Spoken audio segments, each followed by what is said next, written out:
Welcome to the Digital Enterprise Society podcast, addressing all aspects of the digital enterprise, inspiring connection without boundaries and creation without limits. Thank you for tuning in. Here are your hosts, Tom Singer and Craig Brown. Hey, and welcome back to, or if it's your first time, welcome to the Digital Enterprise Society podcast. Thank you so much for coming along on the journey of this show that we designed to be a resource for those who work in and around PLM.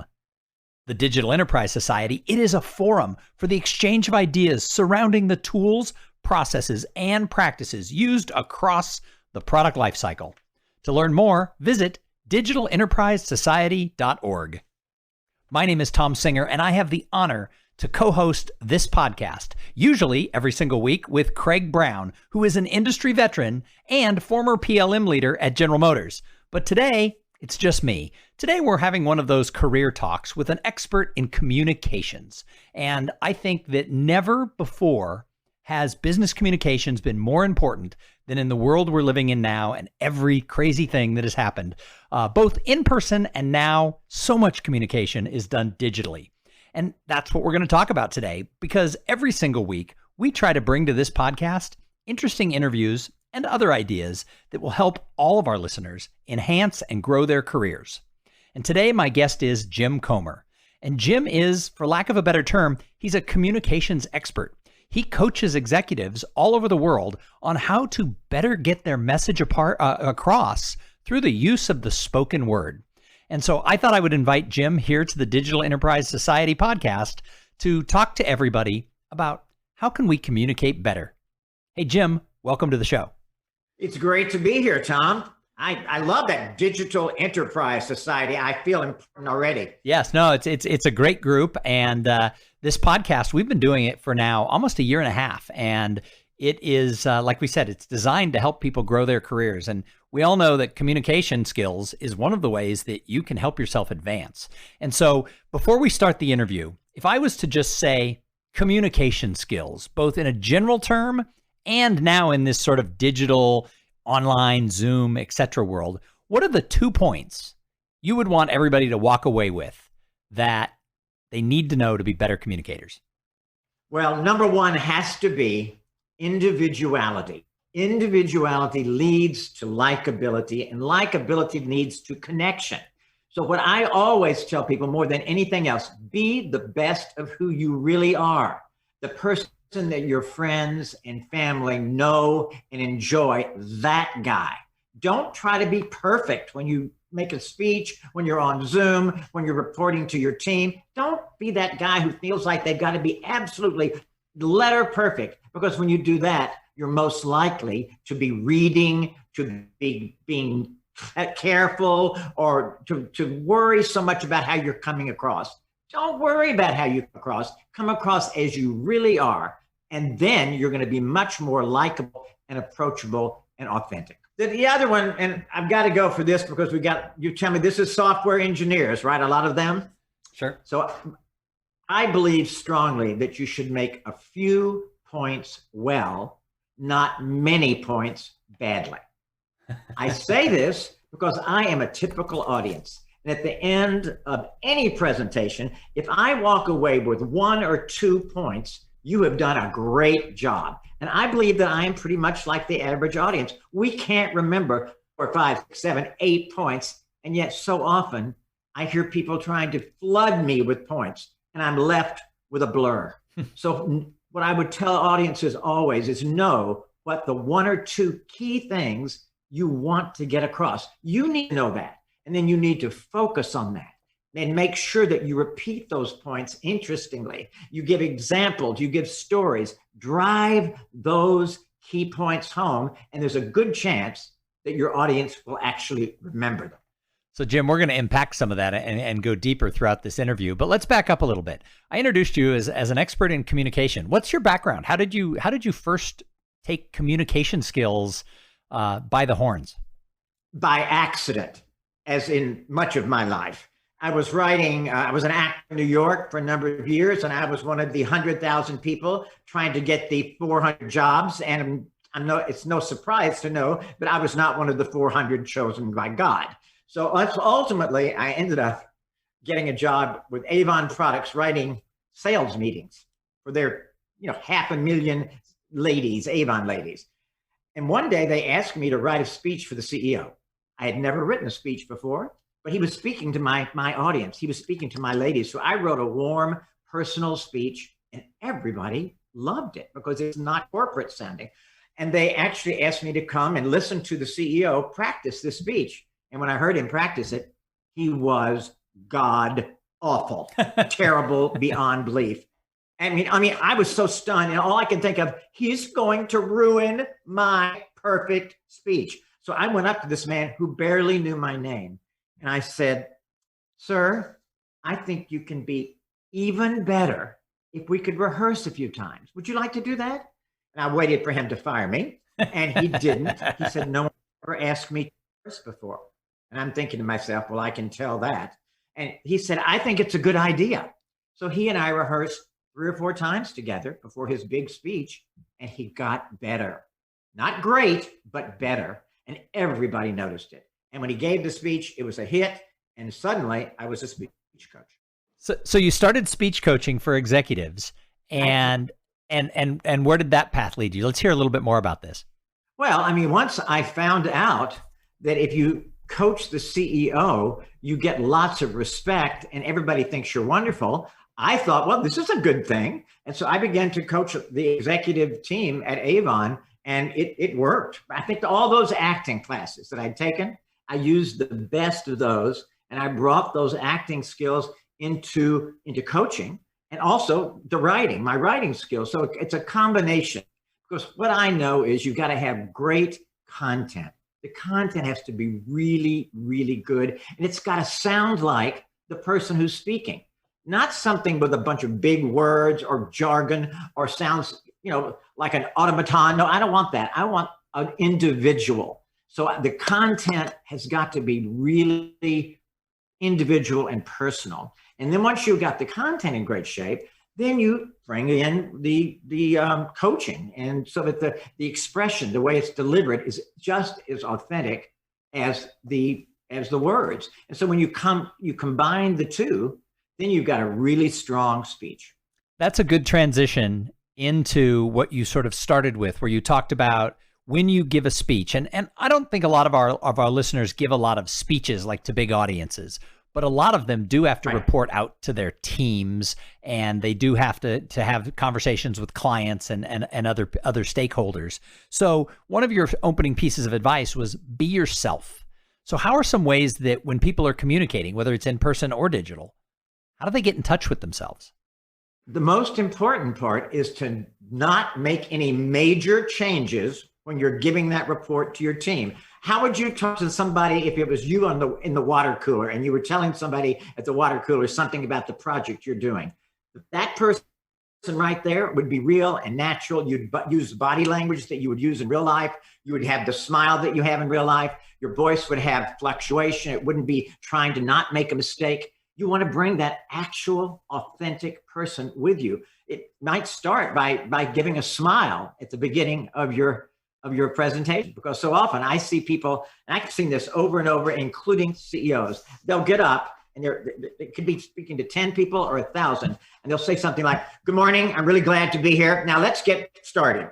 Did I believe that? Good morning, I'm glad to be here? No.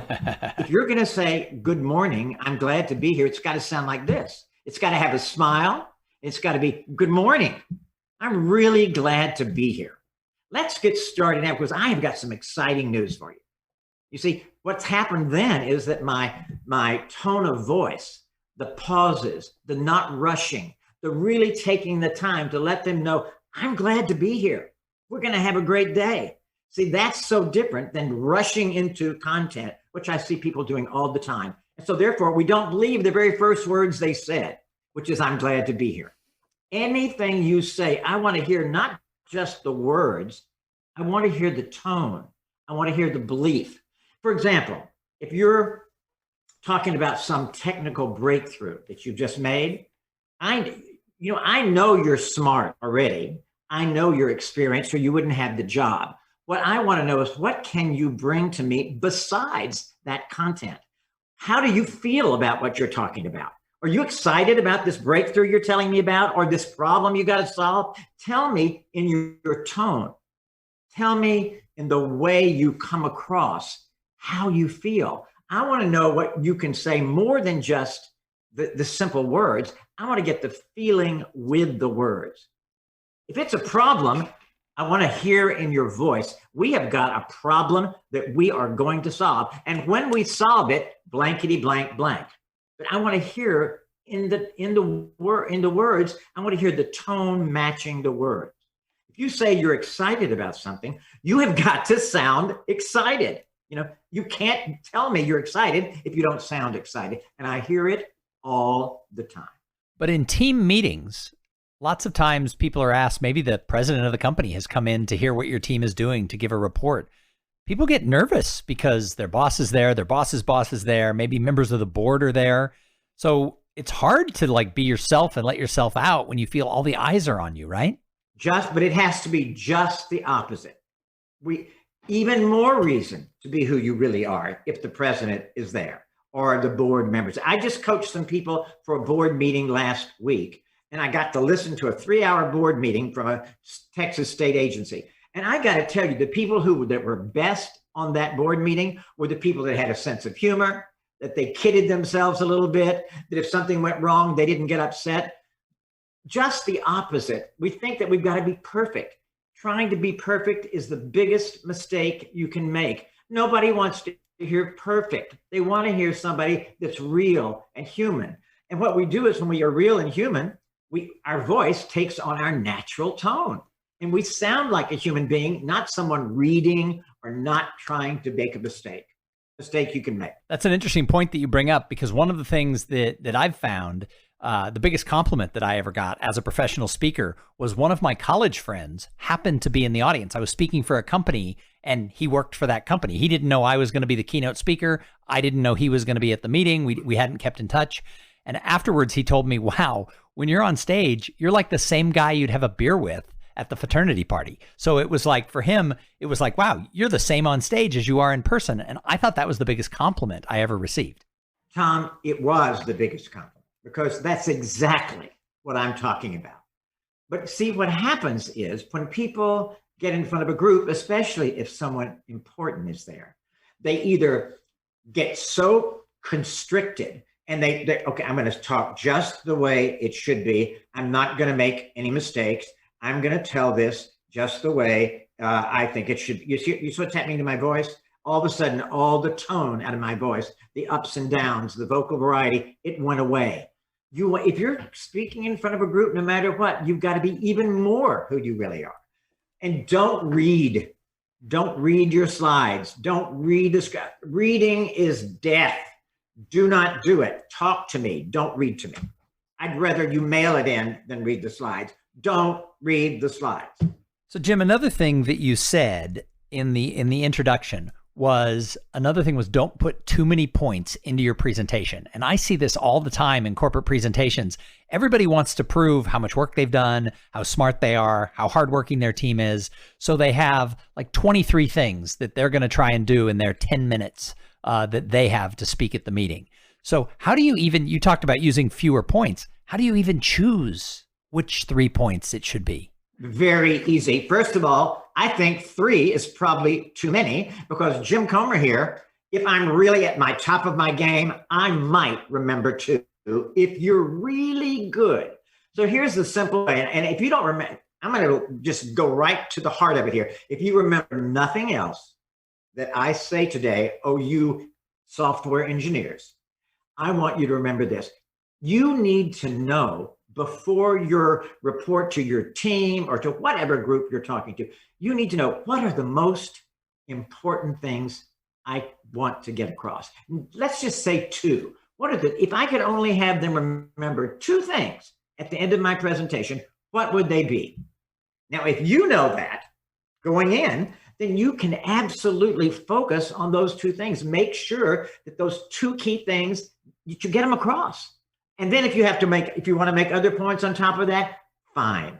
But I got to tell you, they're not going to remember more than two. I know this because for over 20 years, when I speak on communication skills, I always ask the audience this question. I say, I want you all to think about the last presentation, speech, sermon that you've heard, the last one.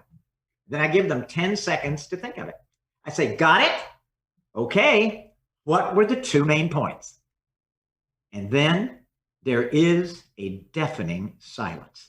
I asked them to raise their hands when they thought of the two main points. And I would say that 90% of the audience can't remember even one of the main points of the last presentation that they heard. And this has been true over the years, no matter what kind of audience. So I'm telling you, if you want your key points to be remembered, you've got to make them come alive. You've got to say them not just once, but you've got to say them interestingly in a number of ways and tell a story about one of them. Tell an anecdote. Tell a before and after. Have a killer slide that has a picture on it that will drive it home. Do something to help me remember that key point, because most of us don't remember much.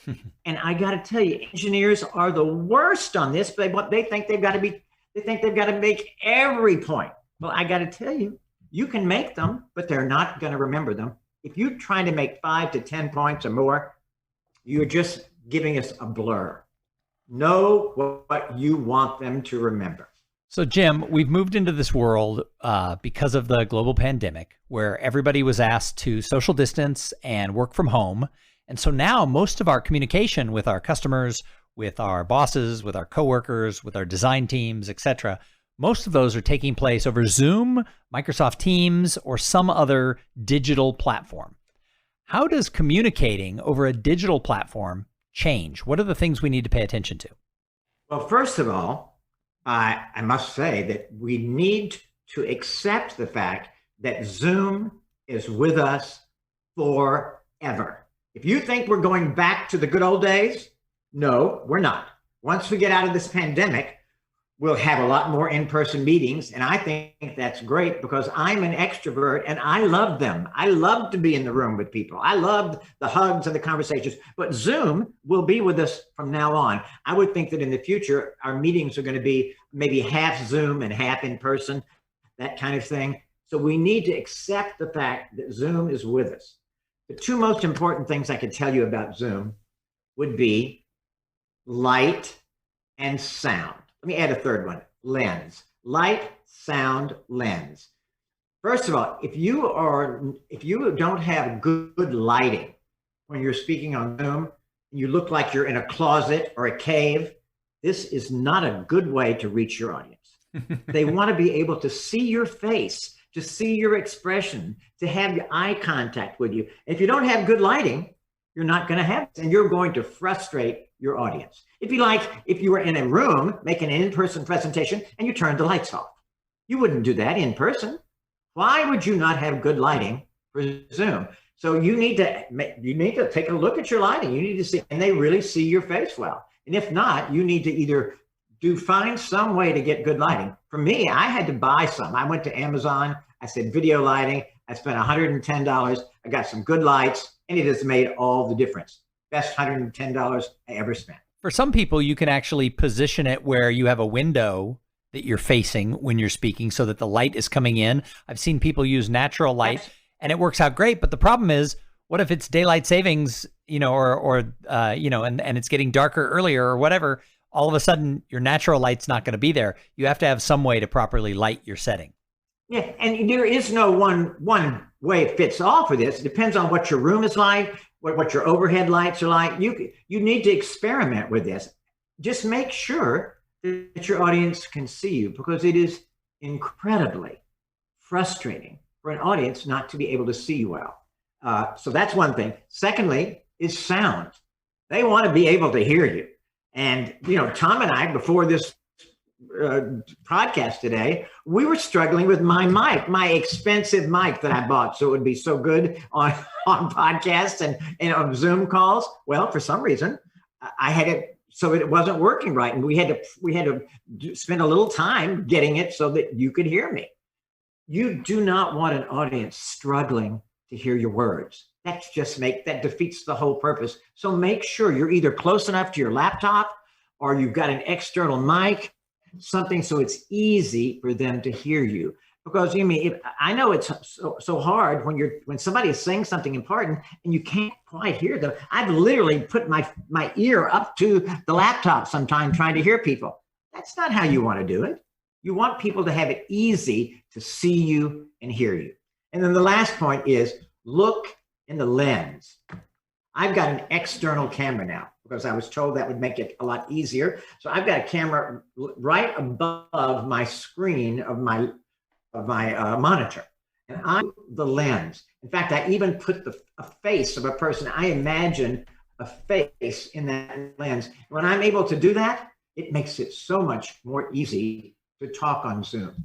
Keynote about 3 months ago, and I wasn't sure that I could do an hour keynote on Zoom that would really hold their attention. And when I put that face there, when I actually imagined my audience and saw a face in the lens, it was night and day.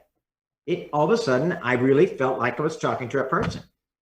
So Jim, a lot of people use just the built-in mic and the built-in camera in their laptop. And one of the problems is sometimes those built-in cameras are down at the bottom of the screen. Sometimes they're at the top of the screen. But instead of looking at the camera, they look at the person's face on the screen. But what the other person is seeing is you not really looking at them. So, isn't it weird though to look into that little dot that's at the top of or just above your screen? It is absolutely weird. Everything about Zoom is weird at the beginning, but you just have to train yourself. I have had to train myself to look into the lens, wherever the lens is. And that's true if you're doing something on your phone. You got to find the lens on your phone as well. So just know that even if it feels weird, it is making eye contact with the audience. And that's what you want to do. You want them to feel that you are speaking directly to them. And the way to do that is through the lens. I've even told people to put a piece of paper over the screen so they can't see the screen at some point if they're doing a long thing, so that they're not able to be looking at the screen and getting their eye contact off the lens. You want to be with the lens at all times. So Jim, what about backgrounds? Where should they be in their kitchen? Should they have dirty dishes behind them? Should they use a virtual background? Should they have the San Francisco Golden Gate Bridge behind them? What about the setting that they're in? You gave me a lot of material there, Tom. First of all, let's be honest about today. This podcast is just audio, but I knew that you would be looking at me. So before we got together this morning, I took this back here. I've got a filing cabinet. You heard me beat on it just then. My filing cabinet was covered with junk. I mean, lots. So I moved all the junk off of the filing cabinet and put it on my desk out of view so that even Tom was not seeing a messy background. You want your background to reflect the person you want to be. Someone said that a background is a lot like a doctor's waiting room. If you walk into a doctor's waiting room and it looks messy, if it's dirty, if it's full of trash, if it's got all sorts of wild stuff going on, how does that make you feel about the doctor you're about to get maybe life and death information from? You want your background, your waiting room, to be inviting and not in any way distracting. There is no one right way. I watched the 4 high-tech executives speak to a congressional committee about 6 weeks ago, and I was wanting to know how they'd come across. 3 of them had absolutely blank backgrounds. It was just a kind of a wall with nothing on it, so that the focus was totally on them. Jeff Bezos had bookshelves like I do, and it worked for him, but none of them had anything distracting. You just don't want you don't want to do that to an audience. And as for virtual backgrounds, well, I've seen Hawaii, I've seen mountaintops, I've seen the Golden Gate Bridge. I'm just probably insecure enough that I don't want to have to compete with vacation destinations, because I want them looking at me, and I don't want them thinking about, oh gosh, I wish I could go to Hawaii right now. Will I ever get to take a vacation again? Is this pandemic going to end? No, see, that's what might be going through your mind if you've got this fabulous background. I'm just going to have me and my bookshelves and hope that they pay attention to me. That's, that may be the insecure answer, but it is mine. And also, I think it's also important to talk about attire, Tom. I know that in high tech, often people dress down, and that's maybe fine. I mean, if you're Mark Zuckerberg, you can wear a t-shirt through life. However, when he spoke to Congress, he wasn't wearing a t-shirt. He was wearing a coat and tie. I think that you want to look professional, whatever that means for your group. Now, if you're in a completely t-shirt wearing group, then I guess it's okay to wear a t-shirt. But if you're not in a t-shirt wearing group, just look professional, and of course, and if you've got a t-shirt, make sure that you don't have some wild thing written on it, because somebody is going to get offended in this world where everybody is offended about everything. And I must say, because of the news that came out 2 weeks ago, if you're on Zoom, please wear pants.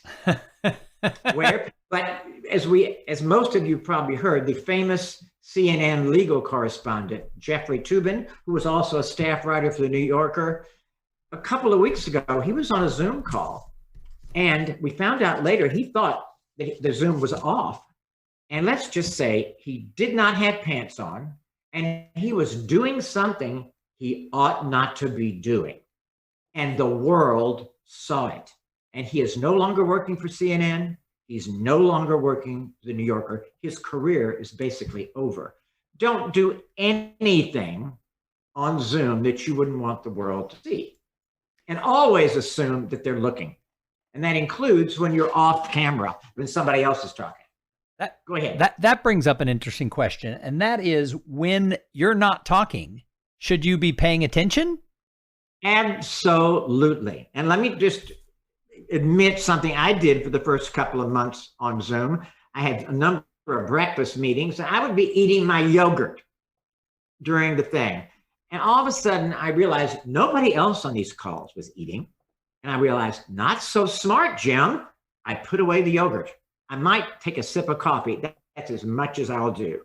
And you need to be paying attention, because even when you're not the main person talking, your picture is in that little square. And many people will be looking at you even when you think they're not. And if you are reading the paper or checking your email or yawning or doing anything that's not paying attention, it makes them think, well, if he's not paying attention, why should I? And it makes you look like you don't care. It's not a positive, it's a negative. So even if you're not interested, try to look interested. So it seems to me that a lot of the communication skills that make people successful, whether it's in person or whether it's via some sort of a digital transmission, it's not one thing. It sounds like there's a lot of little nuances that if you learn and you practice them, you're going to come off looking better than the people who are just sort of winging it. Oh, I'm against winging it, because I think that most people need to have some rehearsal. Even if you're just speaking to your team, it really wouldn't hurt you to spend a half an hour saying what you're going to say out loud, just going over it, getting warmed up. I'm a big believer in rehearsal because it makes us sharper. It makes us better. Two other things I want to add here. There's something I've been saying for years called ATO, acknowledge the obvious. By that I mean, when something unexpected happens, something goes wrong, you need to right away acknowledge it. Don't pretend it isn't happening. And my goodness, on Zoom, with all the technological challenges we've got, things will go wrong from time to time. Don't look stricken. Don't get upset. Just have a smile on your face. Say, well, looks like we're having a little problem here. We're going to do our best to fix it. Bear with me. If you look optimistic and you handle it with grace and humor, whatever happens, it can be a plus for you, because the audience is saying, God, I love the way Tom handled that when his chair fell over, or the picture fell off the wall, or his dog walked into the room. whatever it is, if you just handle it with grace and humor, the audience will love you for it. And if you have a small child, all of a sudden during the middle of the call, they walk in and jump on your lap. Well, that is a gift from God, because everybody in the audience is going, oh, and be nice to the kid now. Don't look like you're unhappy with your child. Give him a little hug, play with it. They're going to love you for that. In fact, that'll probably be the thing that they remember most about your entire talk, is how you handled your kid that interrupted you. If you do it lovingly and then you try to gently get rid of him, then they're going to think, oh, isn't Tom great for the way he handled that? And they're going to have a positive feeling about you. Because here's what I want to end my part with. We all, especially those who are highly technical engineers, we think it's all about our information. It is not. We want your information, but we also want to have a feeling about you. It's the information plus the feeling. Because at the end of the day, after you've finished your report or whatever you do, the audience is going to they're either going to say, I really liked him. I thought she was terrific. Or they're going to have a blah feeling, or they're going to have a negative feeling. Those are the only three things that are going to happen. They're going to like you, they're going to forget you, or they're going to have a negative feeling. So do everything in your possible toolbox to let them know and like you. Because if they like you, they're more likely, to remember your information and keep that positive feeling about you for the future. Well, Jim Comer, thank you so much for joining us here on the Digital Enterprise Society. If somebody listened to this and they're like, I need to know more about Jim Comer, how do they find you? Jim Comer, JIMCOMER at me.com. Jim Comer at me.com. Awesome. Well, again, thank you so much for joining us and sharing all of your communication skills knowledge for the real world and the digital world. And thank you to everybody who tuned in and listened. I'll tell you what, we hope that you'll join us every single week for more thoughts, ideas, and information in and around product lifecycle management. The Digital Enterprise Society, it is the place for the exchange of ideas and around the digital manufacturing tools. So go check us out right now at digitalenterprisesociety.org. You've been listening to the Digital Enterprise Society podcast. Learn more about what you've heard here today at digitalenterprisesociety.org. Join us again next week for more connection without boundaries and creation with